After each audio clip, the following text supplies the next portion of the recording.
সকলোকে স্বাগতম জনাই আৰম্ভ কৰিছো মোৰ স্মাৰ্ট ক্লাছ। মই পংকজ জ্ঞান সাগৰ সলিউশনলৈ তোমালোকক স্বাগতম। আজি আমাৰ জ্ঞান সাগৰ সলিউশনৰ স্মাৰ্ট ক্লাছত আমি আলোচনা কৰিম দশম শ্ৰেণী সমাজ বিজ্ঞানৰ ভূগোলৰ কিছুমান এনেকুৱা ধৰণৰ প্ৰশ্ন যিবিলাক তোমালোকৰ পৰীক্ষাত অহাৰ সম্ভাৱনা আছে।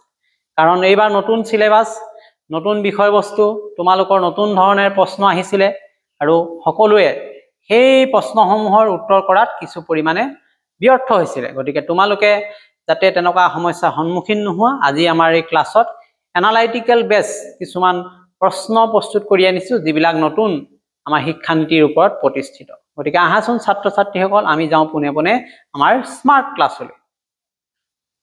আমাৰ আজি বিষয়বস্তু সম্পদ সংৰক্ষণ আৰু প্ৰয়োজনীয়তা। ইয়াৰ ওপৰত ভিত্তি কৰি আমি কিছুমান প্ৰশ্ন প্ৰস্তুত কৰিছো। তোমালোকে এই প্ৰশ্নবিলাক আৰ্হি হিচাপে মন কৰিবা যাতে পৰীক্ষাত আহিলে তোমালোকে লিখিবলৈ যত্ন কৰিব পাৰিবা। প্ৰথম এটা প্ৰশ্ন দিছে, কিয় অনবীকৰণযোগ্য সম্পদ সংৰক্ষণৰ ক্ষেত্ৰত অধিক গুৰুত্ব দিয়া হৈছে? এই অনবীকৰণ সম্পদ হৈছে খনিজ তেল, কয়লা, প্ৰাকৃতিক গেছ আদি যিবোৰ এবাৰ ব্যৱহাৰ কৰিলে আৰু পুনৰ সৃষ্টি হ'বলৈ এদিন দুদিন নহয়, হাজাৰ হাজাৰ বছৰ লাগিব। গতিকে এইবোৰৰ বিকল্প আমাৰ হাতত এতিয়াও নাই। সেয়েহে এইবোৰ আমি অপচয় নকৰাকৈ মিতব্যয়িতভাৱে ব্যৱহাৰ কৰাটো কিমান জৰুৰী হৈ পৰিছে সেইটো আৰু বুজাব লাগিবনে তোমালোকক? নিশ্চয় তোমালোকে বুজি পালা যে কিমান প্ৰয়োজন হৈছে ইয়াত সংৰক্ষণ কৰাৰ। কাৰণ আমি ব্যৱহাৰ কৰি থকা এইবিলাক যদি হঠাতে নাইকিয়া হৈ যায় কিমান আমাৰ অভাৱ অনুভৱ হ'ব। দ্বিতীয় এটা প্ৰশ্ন আছে যে সম্পদ সংৰক্ষণ মানে কেৱল সংগ্ৰহ নহয়, এই উক্তিটোৰ অৰ্থ লিখা। এইটো তোমালোকে যুক্তিৰে বিচাৰ কৰিব পাৰিব লাগিব যে সম্পদ সংৰক্ষণ মানে কেৱল সম্পদ জমা কৰি ৰখাটোকে নুবুজাব।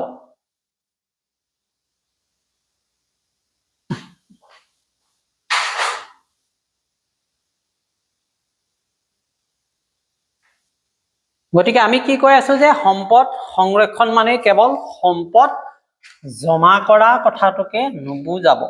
গম পাইছানে?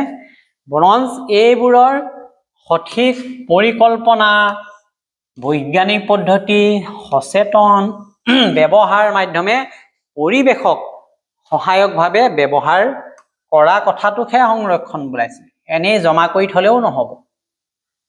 ৩ নম্বৰ এটা প্ৰশ্ন আছে, কিবা এটা দৃষ্টান্ত উল্লেখ কৰিবলৈ কৈছে যে কিদৰে দৈনন্দিন জীৱনত সম্পদ সংৰক্ষণ কৰিব পাৰি।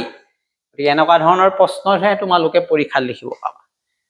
ধৰিলো উদাহৰণ এটা, ঘৰত আমি পানী অপচয় ৰোধ কৰিবলৈ হেণ্ড শ্বাৱাৰৰ পৰিৱৰ্তে কি কৰিব লাগিব? বাকেটত ব্যৱহাৰ কৰি পানীখিনি ল'ব লাগিব। কাম নথকাৰ সময়ত ছুইচ অফ কৰা আমি ফেনৰে হওক লাইটৰে হওক, বা ৰিইউজ ৰিচাইকুলৰ অভ্যাস গঢ়ি তুলিব লাগিব যে যিকোনো বস্তু এটা আমি পুনৰ কেনেকে ব্যৱহাৰ কৰিব পাৰোঁ, মেক্সিমাম ইউজ কেনেকে কৰিব পাৰোঁ। গতিকে এইবিলাকেই দৈনন্দিন জীৱনত সম্পদ সংৰক্ষণৰ বাবে কৰিব পৰা আমাৰ উল্লেখযোগ্য দৃষ্টান্ত। এতিয়া আহিলে 4 নম্বৰ এটা প্ৰশ্ন, বন উচ্ছেদে সম্পদ সংৰক্ষণৰ প্ৰতি কিদৰে প্ৰভাৱ পেলাব পাৰে? আমি যে বন উচ্ছেদ কৰি থাকো, যেতিয়াই তেতিয়াই গছ গছনি কাটি তহিলং কৰিছো, মুকলি কৰিছো, নগৰ বনাইছো, ঘৰ বনাইছো, উন্নতি হৈছে, কিন্তু ইও যে আমাৰ পৰিৱেশত ব্যাপক ৰূপে প্ৰভাৱ পেলাইছে, সম্পদ সংৰক্ষণত প্ৰভাৱ পেলাইছে, সেইটো কেনেকে প্ৰমাণ কৰিবা? এতিয়া চাওঁচোন। বন উচ্ছেদে কি কৰে? মাটিৰ উৰ্বৰতা হ্ৰাস কৰে, প্ৰাণী বৈচিত্ৰ্য বিলুপ্তি ঘটায়, জলবায়ু পৰিৱৰ্তনৰ দৰে সমস্যাৰ সৃষ্টি কৰে, আৰু ই সম্পদ সংৰক্ষণৰ মূল উদ্দেশ্য প্ৰাকৃতিক ভাৰসাম্য ৰক্ষা কৰাত বাধা দিয়ে। গতিকে বন উচ্ছেদটো সম্পূৰ্ণ বন্ধ নকৰিলে আমাৰ এই ভৱিষ্যত আমাৰ হাততেই সংকটত পৰিব। গতিকে ছাত্ৰীসকল, আমি পঢ়ি থকা বা আলোচনা কৰি থকা এই প্ৰশ্নসমূহ তোমালোকে গুৰুত্ব সহকাৰে ল'বা। এতিয়া কৈছে সম্পদ সংৰক্ষণত শিক্ষাৰ্থীৰ ভূমিকা কি হ'ব পাৰে? কেনেকুৱা ভূমিকা তোমালোকে ল'ব পাৰিবা? আমি যদি চাওঁ বিদ্যালয়ত আমি সচেতনতা শিবিৰ পাতিব পাৰোঁ, এৱাৰনেছ প্ৰগ্ৰেম, বন সম্পদ সংৰক্ষণ কৰা, গছ-গছনি ৰোপণ কৰা, এইবিলাকৰ বিষয়ে পোষ্টাৰ, বেনাৰ, নাটকৰ জৰিয়তে বাৰ্তা প্ৰেৰণ কৰিব পাৰোঁ আমি ওচৰ চুবুৰীয়া, ৰাস্তা ঘাটে, পাতৰ নাট, এনেকুৱা ধৰণে দেখায়। ঠিক তেনেকৈ পৰিয়ালত বিদ্যুৎ, পানী বচোৱাৰ যিটো অভ্যাস সেইটো গঢ়ি তুলিব পাৰোঁ, সৃজনশীলতাটো। আৰু এইবিলাকেই হৈছে শিক্ষাৰ্থীৰ দ্বাৰা সম্ভৱ সংৰক্ষণমূলক পদক্ষেপ, যি নেকি মানুহক অলপ হ'লেও সচেতনতা বৃদ্ধিত সহায় কৰিব পাৰিব। গতিকে এই ধৰণৰ প্ৰশ্নসমূহ আহিলে নিশ্চয় তোমালোকে লিখিব পাৰিবা, মোৰ বিশ্বাস হৈছে। ঠিক তেনেকৈ সম্পদ সংৰক্ষণ আৰু বহনক্ষম উন্নয়ন, এই দুটাৰ মাজত কেনেকৈ সম্পৰ্ক আছে তোমালোকে কেতিয়াবা ভাবি চাইছেনে? যদি চোৱা নাই আজি চাবা, মই দেখাইছোঁ কেনেকৈ সম্পৰ্ক আছে।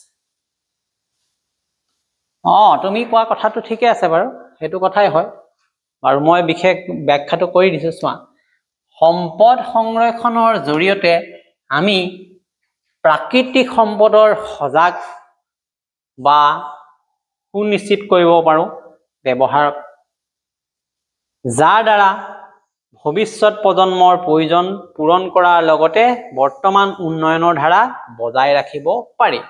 গতিকে সম্পদ সংৰক্ষণে বৰ্তমানৰ কথাই কোৱা নাই, ভৱিষ্যতৰ প্ৰজন্মৰ কাৰণেও প্ৰয়োজন পূৰণৰ কথা কৈছে। আৰু এইটো বহনক্ষম উন্নয়নৰ মূল আধাৰ। গতিকে বহনক্ষম উন্নয়নেও সম্পদ সংৰক্ষণৰ কথা কৈছে, আৰু সম্পদ সংৰক্ষণেও কি কৈছে? সম্পদক বচাই ৰখাৰ কথা কৈছে। গতিকে সম্পদ সংৰক্ষণ কৰিব পাৰিলে বহনক্ষম উন্নয়ন হ'ব, আৰু বহনক্ষম উন্নয়নৰ মূল উদ্দেশ্যটোৱে হৈছে সম্পদ সংৰক্ষণ। আৰু এই সম্পদ সংৰক্ষণ এটা প্ৰজন্মৰ কাৰণে নহয়, ভৱিষ্যত প্ৰজন্মৰ বাবে। গতিকে ইটোৰ লগত সিটো একেবাৰে ওতঃপ্ৰোতভাৱে জড়িত।